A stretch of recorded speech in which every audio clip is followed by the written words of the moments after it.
तो आइए आज एक ऐसी चर्चा शुरू करते हैं जिसे नज़रअंदाज करना लिटरली हमारे और हमारे आने वाले कल के लिए बहुत भारी पड़ सकता है।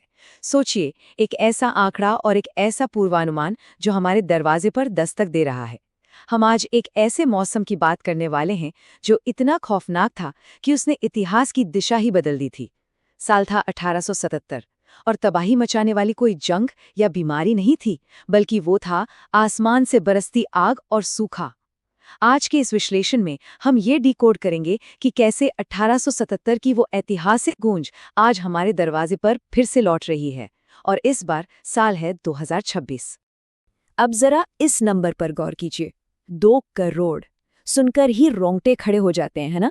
ये कोई मामूली आंकड़ा नहीं है, बल्कि ये उन लोगों की संख्या है जिन्होंने 1877 के उस भयानक वैश्विक अकाल में अपनी जान गंवा दी थी। और दुख की बात यह है कि इसमें से एक बहुत बड़ा हिस्सा अकेले भारत की मद्रास प्रेसिडेंसी का था। ये हमें बिल्कुल साफ साफ दिखाता है कि जब मौसम अपनी हदें पार करता है तो उसमें कितनी खौफनाक विनाशकारी ताकत होती है। ये कोई छोटी घटना नहीं थी। इसने भारत से लेकर चीन, ब्राजील और मिस्र तक लाखों लोगों की जिंदगियां छीन ली थी। अब आप सोच रहे होंगे कि उस इतिहास का आज से क्या लेना देना है, तो चलिए कड़ियां जोड़ते हैं।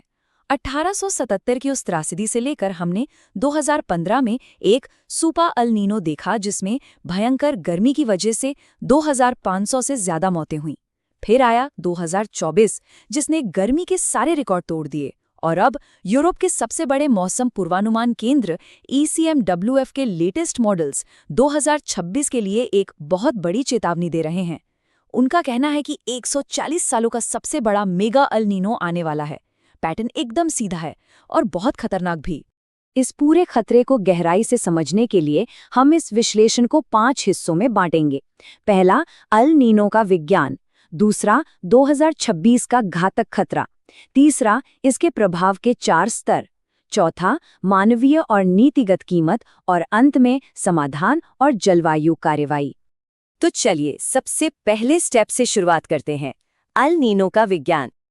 अल नीनो, ये नाम तो हम सबने न्यूज़ में सुना ही होगा, लेकिन क्या आपको पता है कि इसका मतलब क्या होता है? स्पेनिश में इसका मतलब होता है एक छोटा सा बच्चा। बड़ी अजीब विडंबनाएं है ना? नाम इतना मासूम, लेकिन काम पूरी दुनिया के मौसम को पलट कर रख देने वाला। इसकी खोज 17वीं सदी में पेरू के मछुआरों ने की थी। असल में होता यह है कि प्रशांत महासागर के पूर्वी और मध्य हिस्से में, जहां आमतौर पर पानी ठंडा रहना चाहिए, वो अचानक असामान्य रूप से गर्म होने लगता है। और ये ट्रिलियनों लीटर गर्म पानी हमारी पूरी धरती के हवा और बारिश के सिस्टम को पूरी तरह अस्त व्यस्त कर देता है। इसे स्टेप बाय स्टेप समझते हैं। नॉर्मल दिनों में प्रशांत महासागर के ऊपर हवाएं पूर्व से पश्चिम की ओर चलती हैं, जिन्हें हम ट्रेड विंड्स यानी व्यापारिक हवाएं कहते हैं। लेकिन अल नीनो आते ही ये हवाएं कमजोर पड़ जाती हैं। इसका नतीजा क्या होता है? जो गर्म पानी पश्चिम में ऑस्ट्रेलिया की तरफ जाना चाहिए था, वो वहीं पूर्व में ही अटका रह जाता है। इसकी वजह से बादलों का पूरा फॉर्मेशन खिसक जाता है और वो बारिश जो हमारे भारतीय मॉनसून की रीढ़ है, वो हमसे दूर कहीं और जाकर बरस जाती है। अब आते हैं दूसरे और सबसे क्रिटिकल फेज पर, 2026 का घातक खतरा। बुनियादी विज्ञान से थोड़ा आगे बढ़कर अगर हम उस खतरे का गणित देखें जो 2026 में हमारा इंतजार कर रहा है, तो ये आंकड़ा सामने आता है +2.9 डिग्री सेल्सियस। देखिए, अल नीनो तो हजारों सालों से आता रहा है, लेकिन पहले ये तापमान में सिर्फ 1.4 या 1.5 डिग्री की ही बढ़ोतरी करता था। लेकिन आज की सच्चाई ये है कि क्लाइमेट चेंज की वजह से हमारी बेसलाइन पहले ही 1.4 डिग्री बढ़ चुकी है। तो सोचिए, जब 2026 में ये सुपर अल नीनो अपना 1.5 डिग्री इसमें और जोड़ेगा, तो कुल जंप होगा 2.9 डिग्री का। मानव इतिहास में ऐसी विसंगति पहले कभी नहीं देखी गई। इसी समझने के लिए एक बहुत ही सटीक उपमा है। सोच कर देखिए, मान लीजिए आप एक ऐसे कमरे में बैठे हैं जहां का तापमान पहले से ही 40 डिग्री है।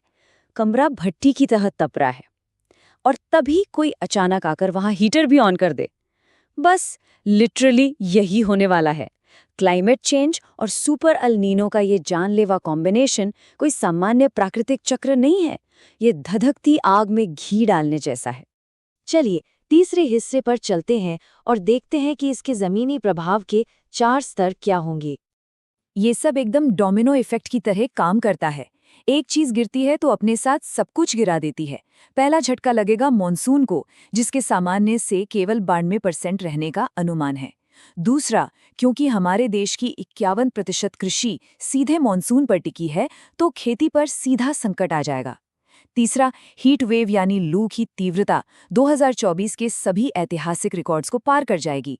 और चौथा, जब फसलें कम होंगी तो खाने पीने की चीजों की कीमतों में उछाल आएगा, जिससे करीब 9% तक की भयंकर खाद्य महंगाई देखने को मिल सकती है। यहाँ एक बहुत ही चौंकाने वाला और सच कहूं तो डरावना फैक्ट है। असली कातिल दिन की चिलचिलाती धूप नहीं है, बल्कि रात की वो उमस भरी गर्मी है। जरा इन आंकड़ों को देखिए।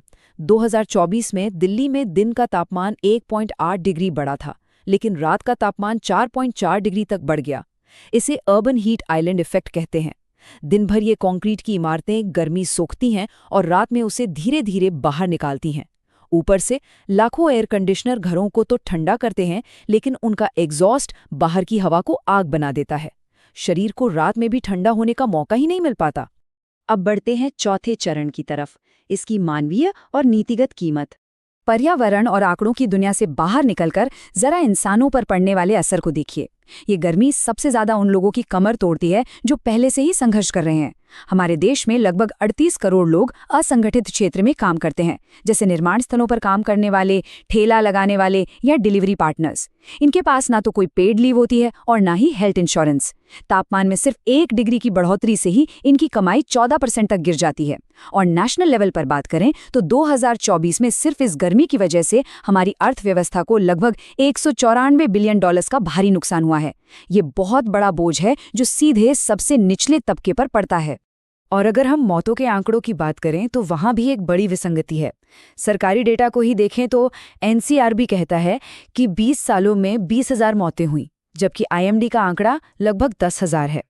लेकिन कई विस्तृत अनुमान बताते हैं कि हर साल गर्मी से लगभग 1.5 लाख लोग मरते हैं। ऐसा क्यों? क्योंकि डेथ सर्टिफिकेट पर कारण कार्डियक अरेस्ट या डिहाइड्रेशन लिखा होता है। असली वजह यानी गर्मी तो कभी रिकॉर्ड में आती ही नहीं। आपको जानकर हैरानी होगी कि दुनिया भर में गर्मी से मरने वाला हर 5वां इंसान भारत से होता है। इसके पीछे की नीति को भी समझना जरूरी है। भारत में वर्तमान में 12 ऐसी आपदाएं हैं जिन्हें आधिकारिक तौर पर डिजास्टर यानी आपदा माना जाता है, लेकिन हीट वेव यानी लू इस लिस्ट से बाहर है। इसका सीधा सा नियम है, अगर हीट वेव को आपदा घोषित कर दिया गया तो राष्ट्रीय आपदा प्रतिक्रिया कोष के तहत सरकार को हर प्रमाणित मौत के लिए 4 लाख रुपए का मुआवजा देना होगा। ये एक नीतिगत पहलू है जो तय करता है कि इन मौतों को कागजों पर कैसे दर्ज किया जाता है। खैर, अब हम अपने आखिरी और 5वें चरण पर आते हैं, समाधान और क्लाइमेट एक्शन। हालात डरावने जरूर हैं, लेकिन समाधान हमारे ही हाथ में है। वनों की कटाई और नेचुरल कूलिंग के बीच का ये विरोधाभास देखिए। डेटा बताता है कि 2015 से 2019 के बीच हमने हर 1 वर्ग किलोमीटर नए जंगल लगाने के बदले 18 वर्ग किलोमीटर पुराने पेड़ काट दिए। जबकि विज्ञान क्या कहता है? विज्ञान कहता है कि सड़क के किनारे मौजूद पुराने और बड़े पेड़ आसपास का तापमान 12 डिग्री सेल्सियस तक गिरा सकते हैं। 47 डिग्री की चिलचिलाती धूप को 35 डिग्री की छांव में बदलना ये कोई छोटी बात नहीं है, ये लिटरली जीवन रक्षक है। ऊर्जा की खपत एक और बहुत बड़ा फैक्टर है। आज भी हमारे देश के पावर ग्रिड का 70% हिस्सा कोयले पर निर्भर है। मतलब गर्मी से बचने के लिए जितना ज्यादा हम एसी चलाते हैं, उतना ही ज्यादा कोयला जलता है और क्लाइमेट चेंज उतना ही बदतर होता जाता है। ये एक दुष्चक्र है। इसे तोड़ने का एक बहुत ही प्रभावी तरीका है घरों या बालकनियों में स्वतंत्र सोलर पैनल अपनाना। अब तो इनकी कीमतें भी काफी कम हो गई हैं और ये ग्रिड पर हमारी निर्भरता कम करने का एक बेहतरीन विकल्प है। तो सवाल ये है कि एक व्यक्ति या समुदाय के रूप में हम और आप क्या कर सकते हैं? बस ये 4 सिंपल चीजें। पहला, नए पौधे जरूर लगाएं, लेकिन अपने आस पड़ोस के पुराने पेड़ों को कटने से बचाएं। दूसरा, गर्मियों में 10-12 रुपए का ORS पैकेट हमेशा अपने पास रखें, यह हीट स्ट्रोक से बचने का सबसे अच्छा हथियार है। तीसरा, बाहर काम करने वाले और डिलीवरी वर्कर्स को पानी और थोड़ी छाया जरूर ऑफर करें। और चौथा, ऊर्जा के लिए सोलर पावर की तरफ कदम बढ़ाएं। इस पूरी चर्चा को खत्म करने से पहले एक सवाल है जो हम सबको खुद से पूछना चाहिए। जो बच्चा 2026 में इस दुनिया में कदम रखेगा, उसके लिए सामान्य गर्मी का क्या मतलब होगा? जब हम छोटे थे तो गर्मियां 30-35 डिग्री की हुआ करती थीं, लेकिन अगर आज हमने कोई ठोस कदम नहीं उठाया, तो क्या आने वाली पीढ़ियों के लिए गर्मियों का मतलब हमेशा के लिए 45 डिग्री की झुलसा देने वाली लू बन जाएगा? ये सिर्फ एक मौसम का पूर्वानुमान नहीं है, ये हमारे भविष्य की एक चेतावनी है। इस खतरे को समझना और आज ही तैयारी करना बहुत जरूरी है। इस विश्लेषण में हमारे साथ जुड़ने के लिए आपका बहुत बहुत धन्यवाद।